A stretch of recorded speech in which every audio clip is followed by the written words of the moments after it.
माननीय अध्यक्ष जी,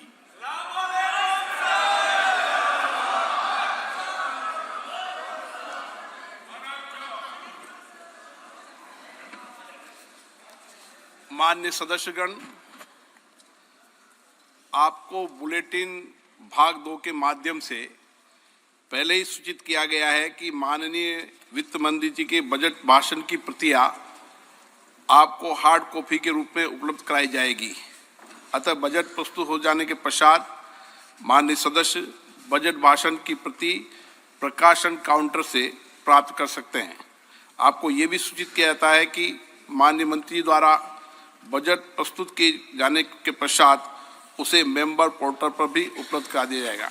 माननीय वित्त मंत्री जी।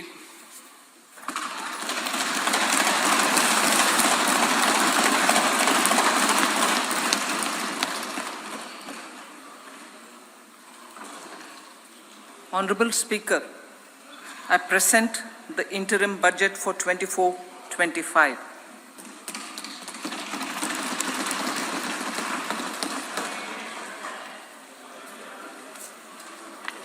The Indian economy has witnessed profound positive transformation in the last 10 years. The people of India are looking ahead to the future with hope and optimism. With the blessings of the people, when our government under the visionary and dynamic leadership of Honorable Prime Minister Shri Narendra Modi assumed office in 2014, the country was facing enormous challenges. With Sabka Saath, Sabka Vikas as its mantra, the government overcame those challenges in right earnest. Structural reforms were undertaken. Pro-people programs were formulated and implemented promptly. Conditions were created for more opportunities for employment and entrepreneurship. The economy got a new vigor. The fruits of development started reaching the people at scale. The country got a new sense of purpose and hope. Naturally, the people blessed the government with a bigger mandate.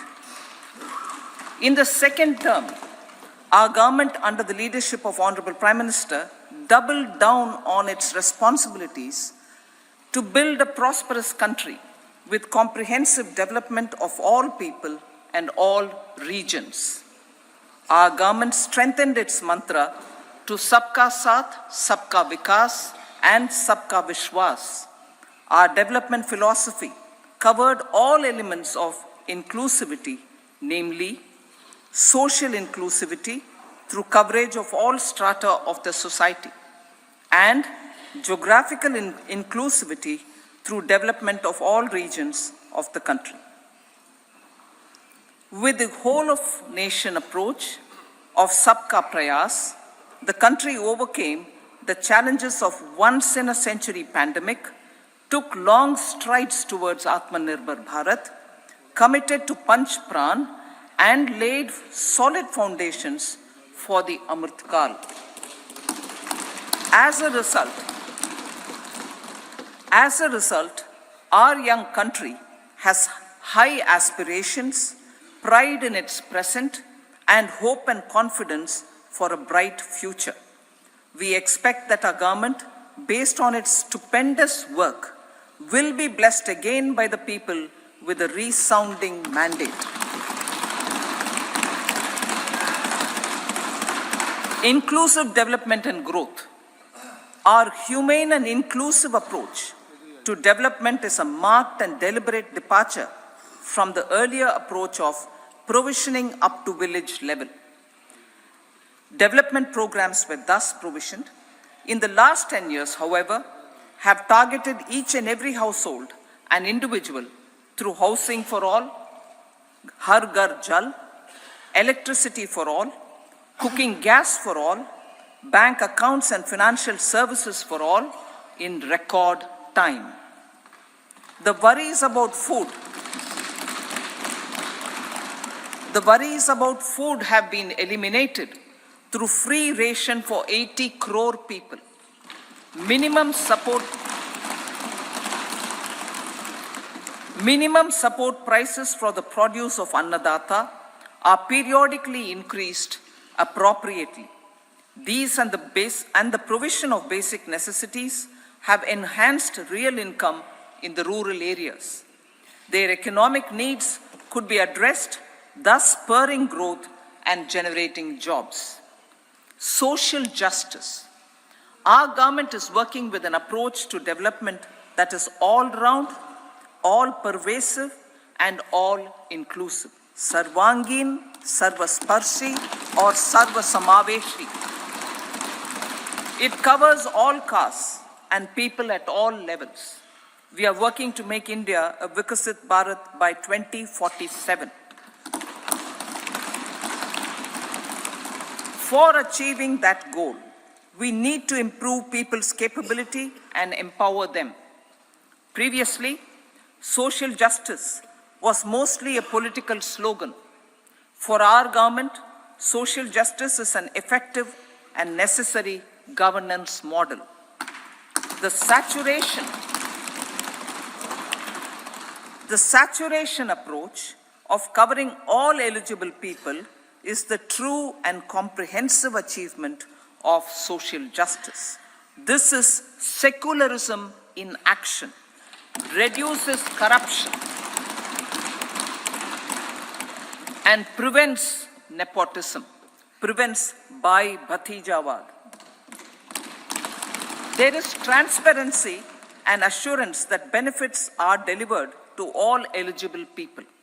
The resources are distributed fairly. All, regardless of their social standing, get access to opportunities. We are addressing systemic inequalities that had plagued our society. We focus on outcomes and not on outlays so that the social economic transformation is achieved. As our Prime Minister firmly believes, we need to focus on 4 major castes. They are Garib, Mahilaye, Yuva, and Annadata. Their needs, their aspirations, and their welfare are our highest priority. The country progresses when they progress. All 4 require and receive government support in their quest to better their lives. Their empowerment and well-being will drive the country forward. Garib Kalyan, Desh Ka Kalyan. We believe in empowering the poor. The earlier approach of tackling poverty through entitlements had resulted in very modest outcomes. When the poor became empowered partners in the development process, government's power to assist them also increases manifold. With the pursuit of Sabka Saath, in these 10 years, the government has assisted 25 crore people to get freedom from multi-dimensional poverty. Our government's efforts are now getting synergized with energy and passion of such empowered people. This is truly elevating them from poverty. Direct benefit transfer of 34 lakh crore rupees from the government using PM Jan Dhan accounts has led to savings of 2.7 lakh crores of rupees for the government. This savings has been realized through avoidance of leakages prevalent earlier. The savings have helped in providing more funds for Garib Kalyan. PM Swanidhi has provided credit assistance to 78 lakh street vendors. From that total of 78 lakh street vendors, 2.3 lakh have received credit for the 3rd time. PM Janman Yojana reaches out to the particularly vulnerable tribal groups who have remained outside the realm of development so far. PM Vishwakarma Yojana provides end-to-end support to artisans and craftspeople engaged in 18 trades. The schemes for empowerment of Divyangs and transgender persons reflect firm resolve of our government to leave no one behind. Welfare of Annadata. Farmers are our Annadata.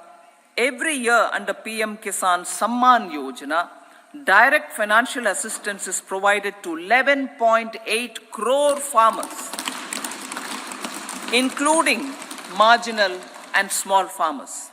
Crop insurance is given to 4 crore farmers under PM Fasal Bima Yojana.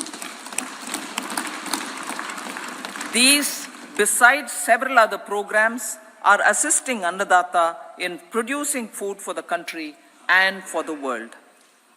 Electronic National Agricultural Market has integrated 1,361 mandis and is providing services to 1.8 crore farmers with trading volume of 3 lakh crores of rupees.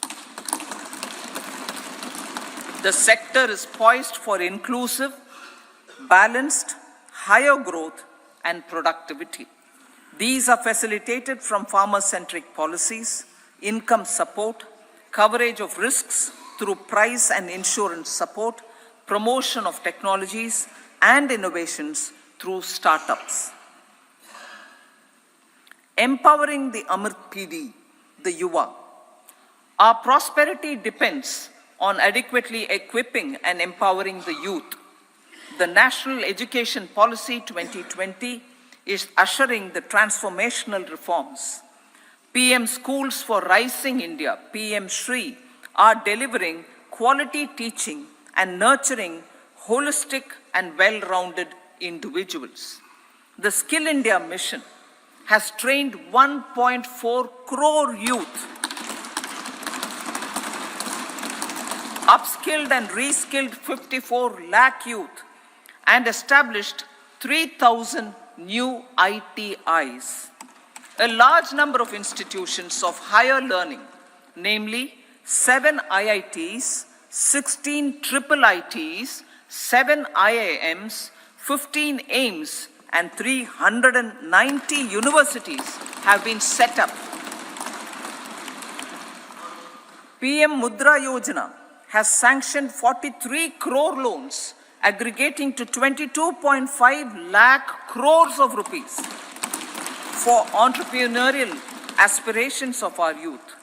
Besides that, Fund of Funds, Startup India, and Startup Credit Guarantee schemes are assisting our youth.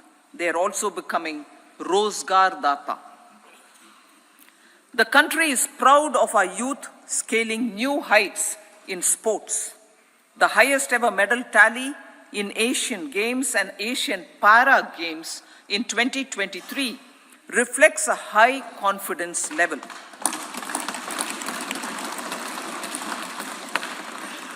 Chess prodigy and our #1 ranked player Pragnananda put up a stiff fight against the reigning world champion Magnus Carlsen in 2023. Today, India has over 80 chess grandmasters compared to little over 20 in 2010. Momentum for Nari Shakti. The empowerment of women through entrepreneurship, ease of living, and dignity for them has gained momentum in these 10 years. 30 crore Mudra Yojana loans have been given to women entrepreneurs. Female enrollment in higher education has gone up by 28% in 10 years. In STEM courses, girls and women constitute 43% of enrollment, one of the highest in the world. All these measures are getting reflected in the increasing participation of women in workforce. Making triple talaq illegal, reservation of 1/3 seats for women in the Lok Sabha and state assemblies, and giving over 70% houses under PM Awas Yojana in rural areas to women and giving over 70% houses under PM Awas Yojana in rural areas to women as sole or joint owners have enhanced their dignity. Exemplary track record of governance, development, and performance. Besides delivering on high growth in terms of gross domestic product, the government is equally focused on a more comprehensive GDP, that is, governance, development, and performance. Our government has provided transparent, accountable, people-centric, and prompt, trust-based administration with citizen-first and minimum government, maximum governance approach. The impact of all-round development is discernible in all sectors. There is macroeconomic stability, including in the external sector. Investments are robust. The economy is doing well.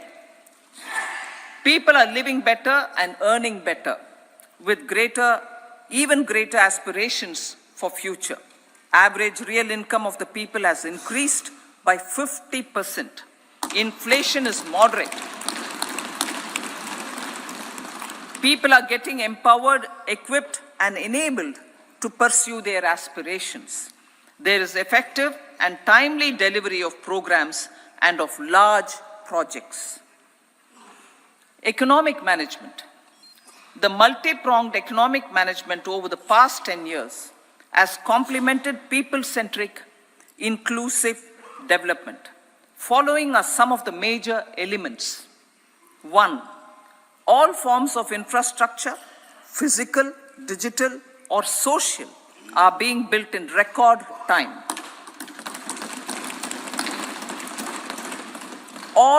Number 2, all parts of the country are becoming active participants in economic growth. Number 3, digital public infrastructure, a new factor of production as if in the 21st century, is instrumental in formalization of the economy. Number 4, goods and services tax has enabled one nation, one market, one tax. Tax reforms have led to deepening and widening of tax base. Number 5, strengthening of the financial sector has helped in making savings, credit, and investments more efficient. Number 6, GIFT, IFSC, and the Unified Regulatory Authority, IFSCA, are creating a robust gateway for global capital and financial services for the economy. Number 7, proactive inflation management has helped keep inflation within the policy band. Now the global context, Honorable Speaker, sir. Geopolitically, global affairs are becoming more complex and challenging with wars and conflicts. Globalization is being redefined with reshoring and friendshoring, disruption and fragmentation of supply chains and competition for critical minerals and technologies. A new world order is emerging after the COVID pandemic. India assumed the G20 presidency during very difficult times for the world. The global economy was going through high inflation, high interest rates, low growth, very high public debt, low trade growth, and climate changes. The pandemic has led to a crisis of food, fertilizer, fuel, and finances for the world, while India successfully navigated its way. The country showed the way forward and built consensus on solutions for those global problems. The recently announced India-Middle East-Europe economic corridor is a strategic and economic game changer for India and others. In the words of Honorable Prime Minister, the corridor, and I quote, will become the basis of world trade for hundreds of years to come, and history will remember that this corridor was initiated on Indian soil. Unquote. Vision for Vikasit Bharat. Our vision for Vikasit Bharat is that of prosperous Bharat in harmony with nature, with modern infrastructure, and providing opportunities for all citizens and all regions to reach their potential. With confidence arising from strong and exemplary track record of performance and progress, earning Sabka Vishwas, the next 5 years will be years of unprecedented development and golden moments to realize the dream of developed India by 2047.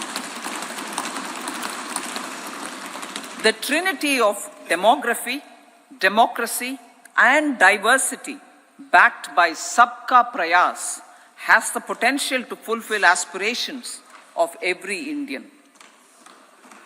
As Honorable Prime Minister in his Independence Day address to the nation mentioned, I quote, "There is no dearth of opportunities, as many opportunities as we want. The country is capable of creating more opportunities. Sky is the limit." Unquote. Strategy for Amrit Kal.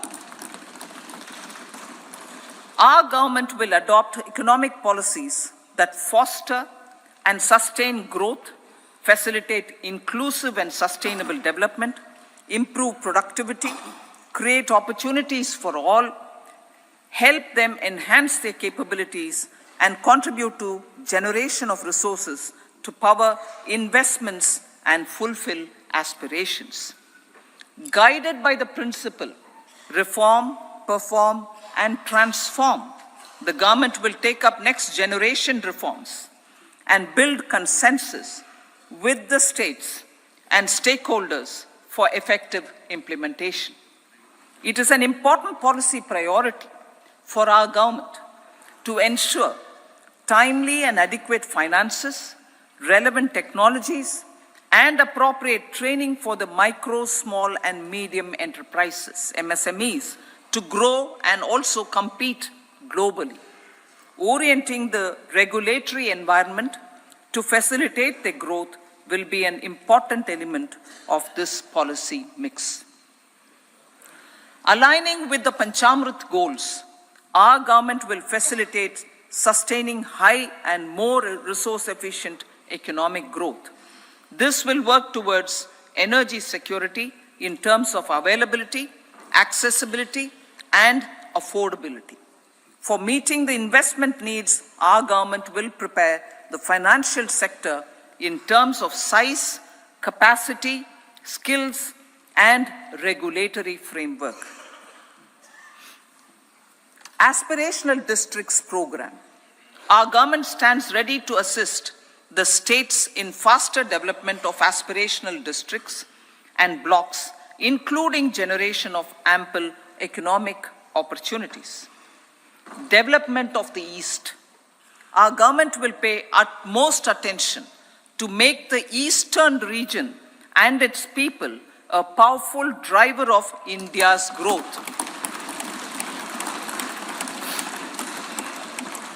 PM Awas Yojana Gramin. Despite the challenges due to COVID, implementation of PM Awas Yojana Gramin continued, and we are close to achieving the target of 3 crore houses. 2 crore more houses will be taken up in the next 5 years to meet the requirement arising from increase in the number of families. Rooftop solarization and Muft Bijli. Through rooftop solarization, 1 crore households will be enabled to obtain up to 300 units free electricity every month. This scheme follows the resolve of Honorable Prime Minister on the historic day of consecration of Sri Ram Mandir in Ayodhya. Following benefits are expected. Savings up to 15 to 18,000 rupees annually for households from free solar electricity and selling the surplus to the distribution companies. Charging of electric vehicles. Entrepreneurship opportunities for a large number of vendors for supply and installation. Employment opportunities for the youth with technical skills in manufacturing, installation, and maintenance. Housing for middle class. Our government will launch a scheme to help deserving sections of the middle class, and I quote from Honorable Prime Minister's words, living in rented houses or slums or chawls and unauthorized colonies, unquote, to buy or build their own houses.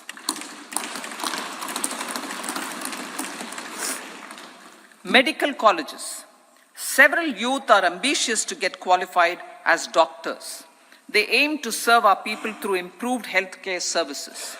Our government plans to set up more medical colleges by utilizing the existing hospital infrastructure under various departments. A committee for this purpose will be set up to examine the issues and make relevant recommendations. Cervical cancer vaccination. Our government will encourage vaccination for girls in the age group of 9 to 14 years for prevention of cervical cancer. Maternal and child health care. Various schemes for maternal and child care will be brought under one comprehensive program for synergy in implementation. Upgradation of Anganwadi centers under Saksham Anganwadi and Poshan 2.0 will be expedited for improved nutrition delivery, early childhood care and development. The newly designed U-Win platform for managing immunization and intensified efforts of Mission Indradhanush will be rolled out expeditiously throughout the country. Ayushman Bharat. Healthcare cover under Ayushman Bharat scheme will be extended to all ASHA workers, to all Anganwadi workers and helpers. Agriculture and food processing. The efforts of value addition in agriculture sector and boosting farmers' incomes will be stepped up. Pradhan Mantri Kisan Sampada Yojana has benefited 38 lakh farmers and generated 10 lakh employment.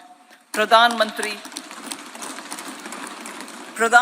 Formalization of Micro Food Processing Enterprises Yojana has assisted 2.4 lakh SHGs and 60,000 individuals with credit linkages. Other schemes are complementing the efforts for reducing post-harvest losses and improving productivity and incomes.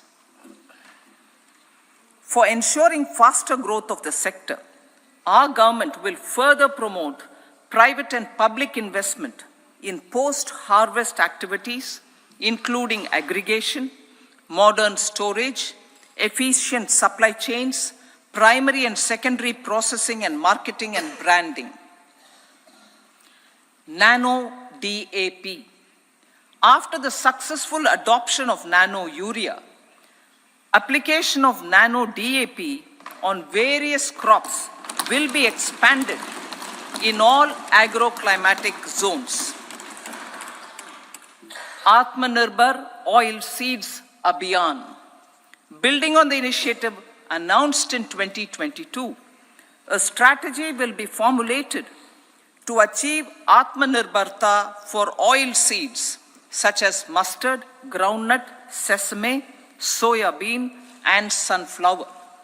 This will cover research for high-yielding varieties, widespread adoption of modern farming techniques, market linkages, procurement, value addition, and crop insurance. Dairy development. A comprehensive program for supporting dairy farmers will be formulated. Efforts are already on to control foot and mouth disease. India is the world's largest milk producer with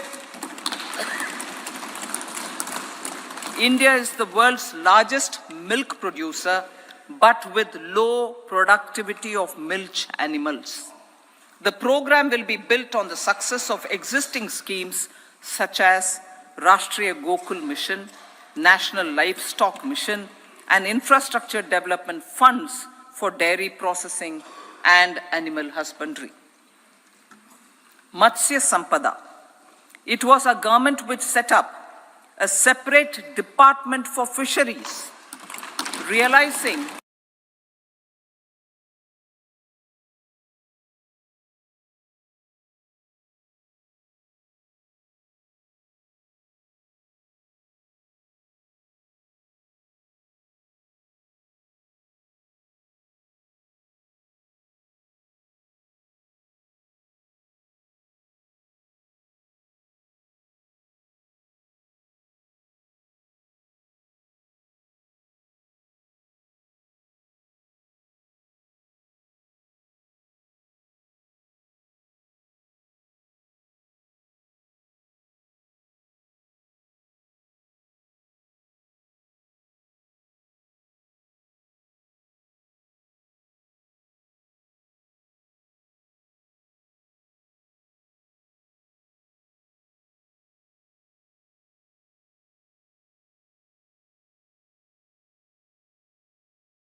crore rupees will be established with 50-year interest-free loan provided. The corpus will provide long-term financing or refinancing with long tenors and low and or nil. I repeat that sentence. The corpus will provide long-term financing or refinancing with long tenors and low or nil interest rates. This will encourage the private sector to scale up research and innovation significantly in sunrise domains. We need to have programs that combine the powers of our youth and technology. A new scheme will be launched for strengthening deep tech technologies for defense purposes and expediting Atmanirbharta. Infrastructure development. Building on the massive tripling of the capital expenditure outlay in the past 4 years, resulting in huge multiplier impact on economic growth and employment creation, the outlay for the next year is being increased by 11.1% to 11,111 crore rupees. This would be 3.4% of our GDP. Railways. 3 major economic railway corridor programs will be implemented. These are energy, mineral and cement corridor. Number 2, port connectivity corridors. And number 3, high traffic density corridors. The projects have been identified under the PM Gati Shakti for enabling multimodal connectivity. They will improve logistics efficiency and reduce cost. The resultant decongestion of the high traffic corridors will also help in improving operations of passenger trains, resulting in safety and higher travel speed for passengers. Together with dedicated freight corridors, these 3 economic corridor programs will accelerate our GDP growth and reduce logistic costs.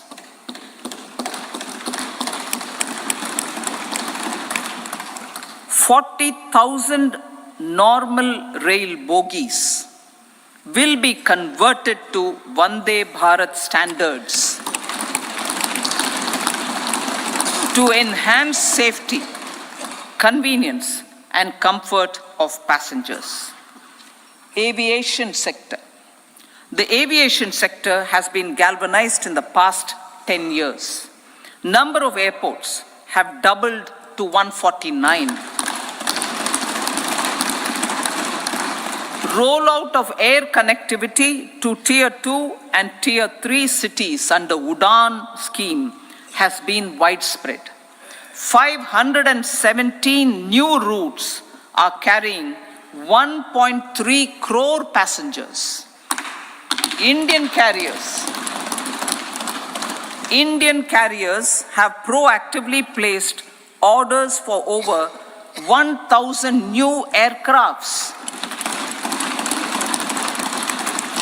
Expansion of existing airports and development of new airports will continue expeditiously.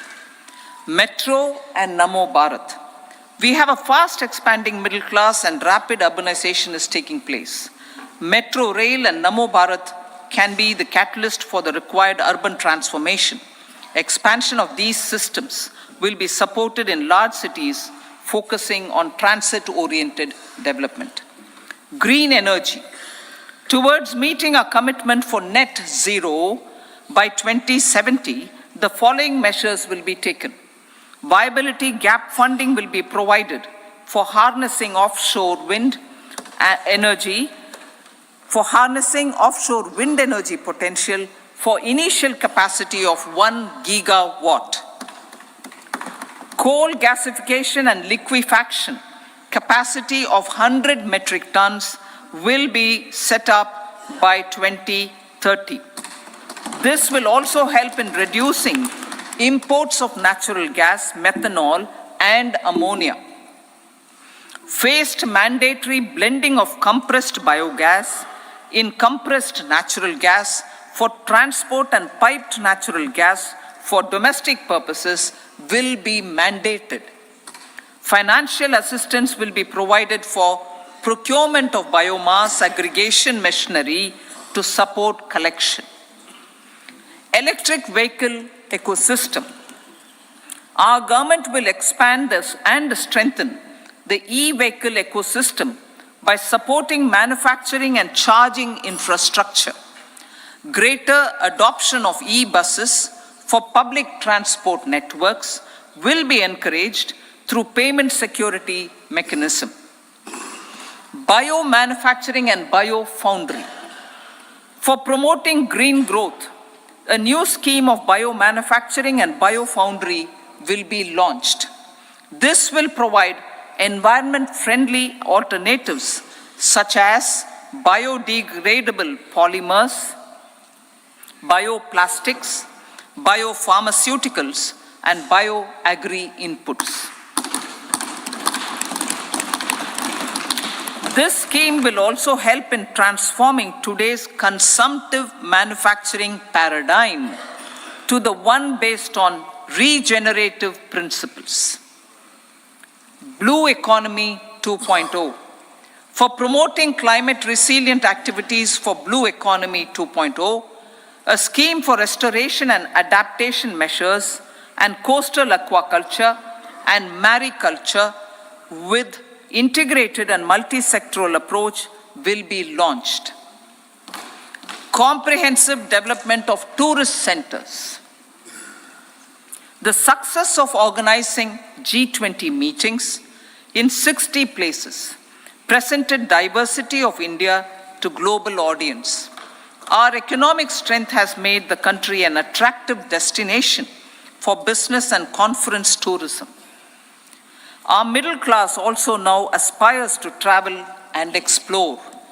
Tourism, including spiritual tourism, has tremendous opportunities for local entrepreneurship. States will be encouraged to take up comprehensive development of iconic tourist centers, branding and marketing them at global scale.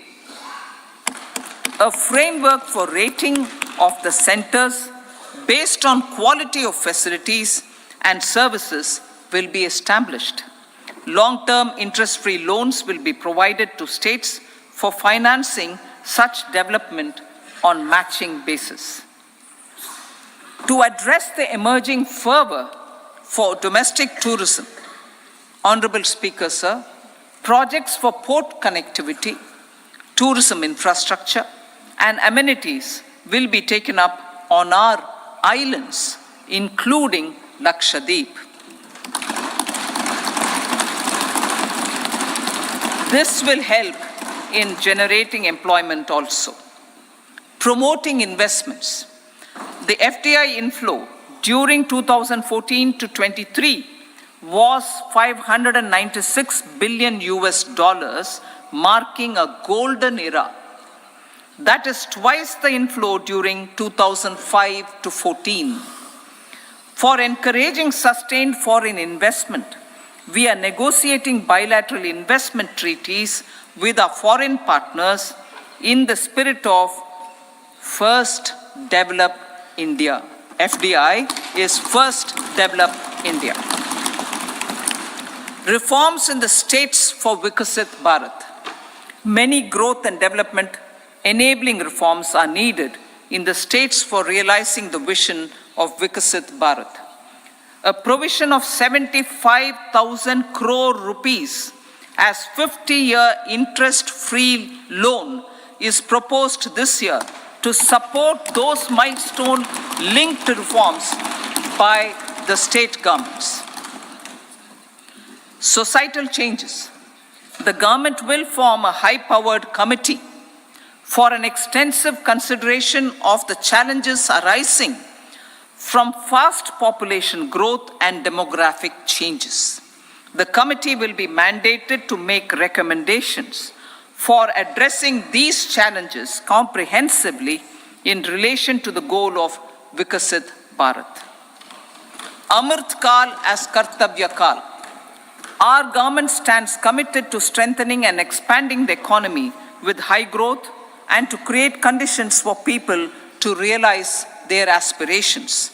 Honorable Prime Minister in his Independence Day address to the nation in the 75th year of our Republic said, and I quote, "We commit ourselves to national development with new inspirations, new consciousness, new resolutions as the country opens up immense possibilities and opportunities. It is our Kartavya Kal." Unquote. Every challenge of the pre-2014 era was overcome through our economic management and our governance. These have placed the country on a resolute path of sustained high growth. This has been possible through right policies, true intentions, and appropriate decisions. In the full budget in July, Honorable Speaker, our government will present a detailed roadmap for our pursuit of Vikasit Bharat.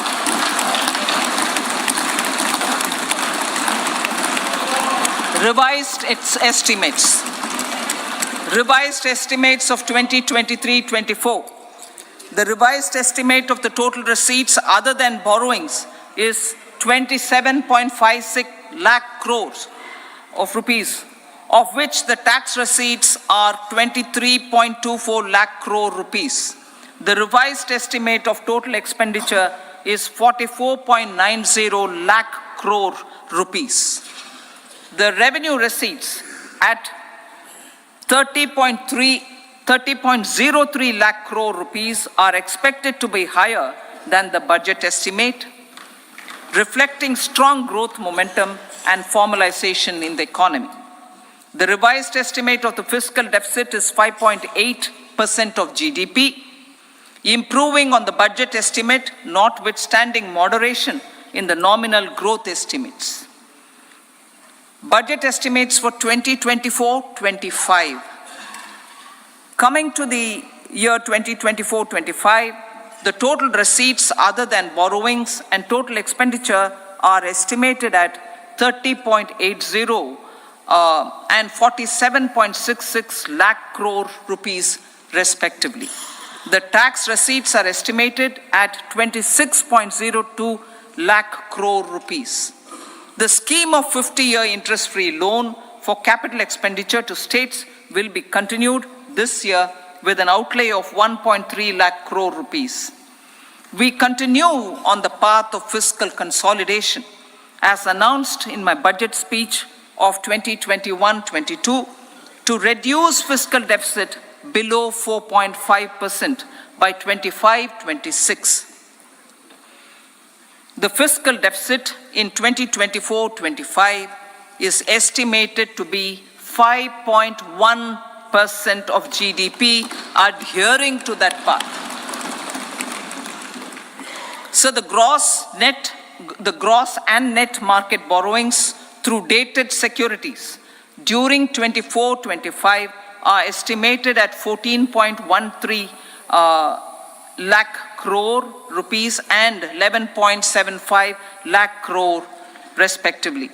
Both will be less than that in 23-24. Now that the private investments are happening at scale, the lower borrowings by the central government will facilitate larger availability of credit for the private sector.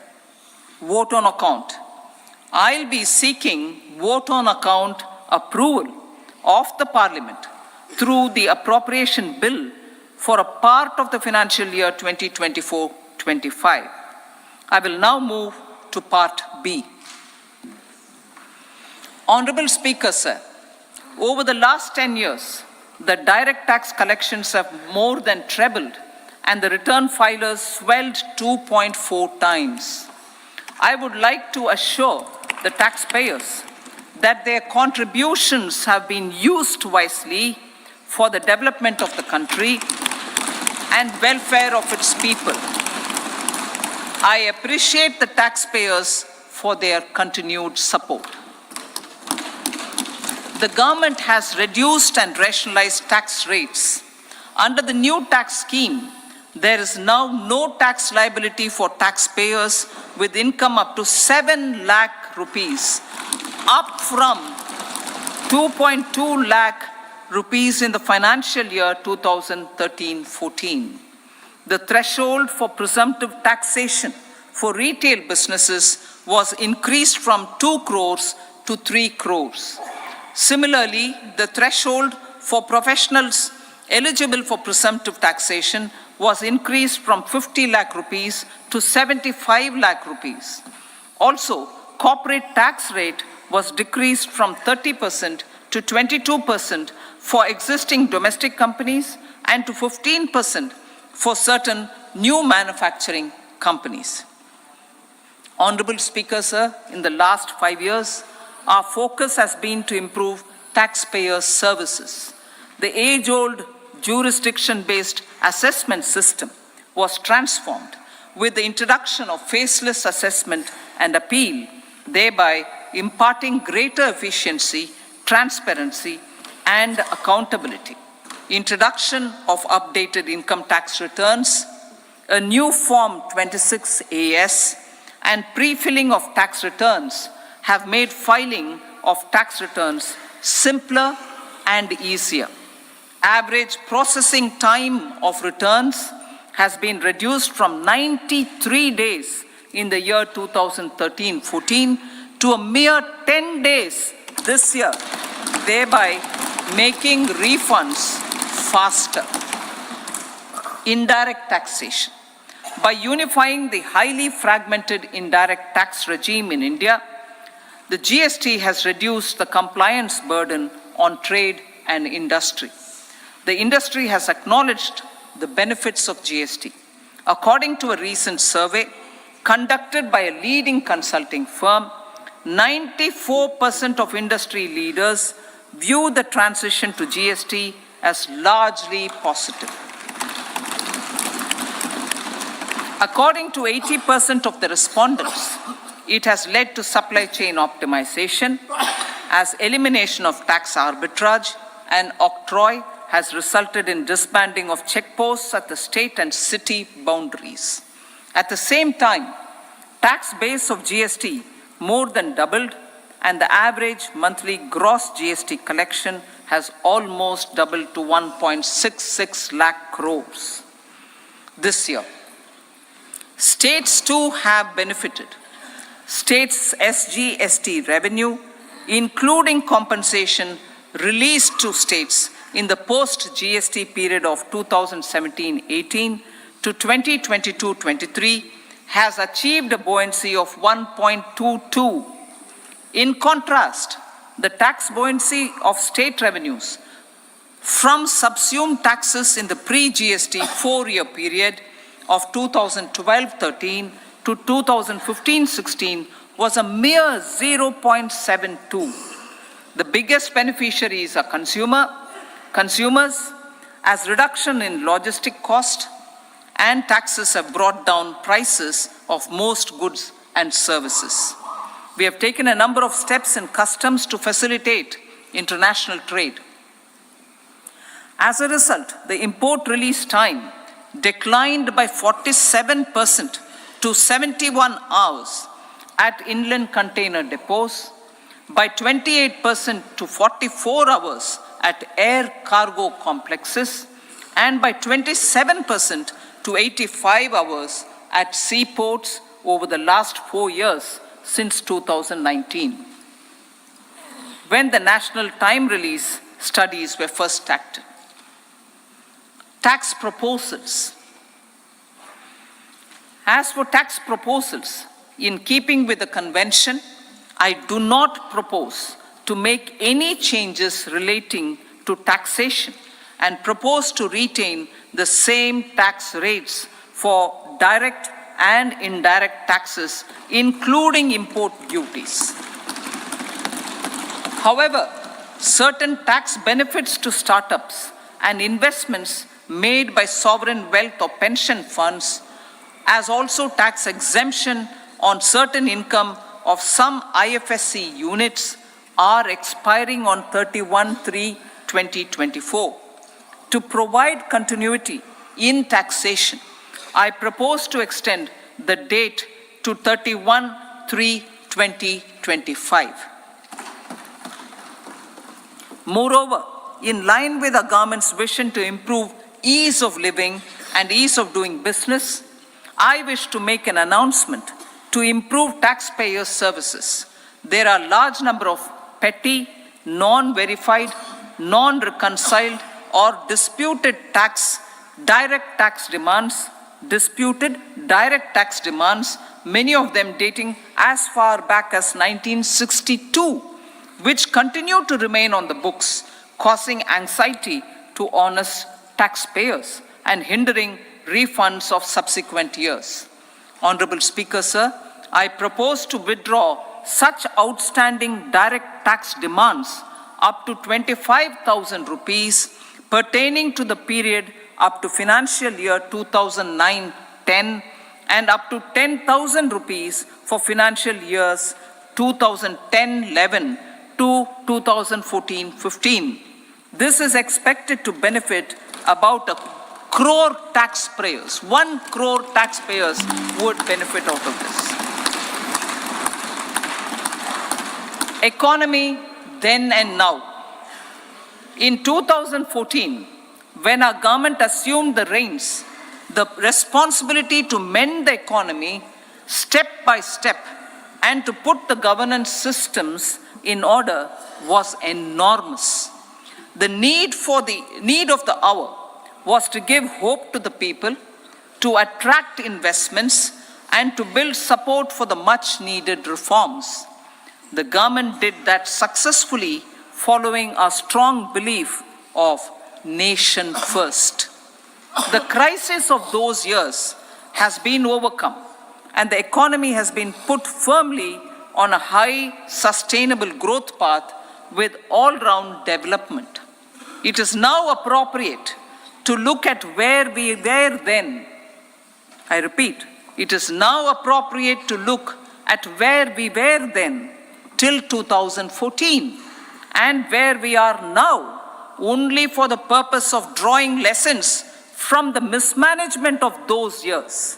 The government will lay a white paper on table of the House.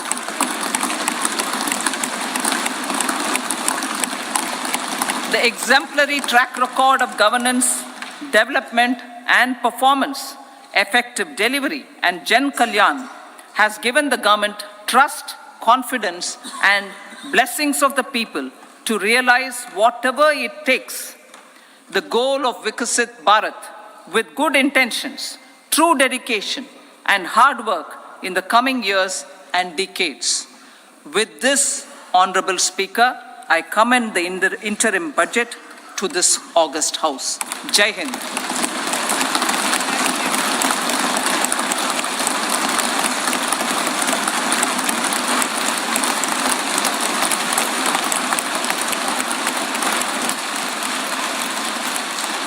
Item number 2 Shrimati Nirmala Sitharaman ji.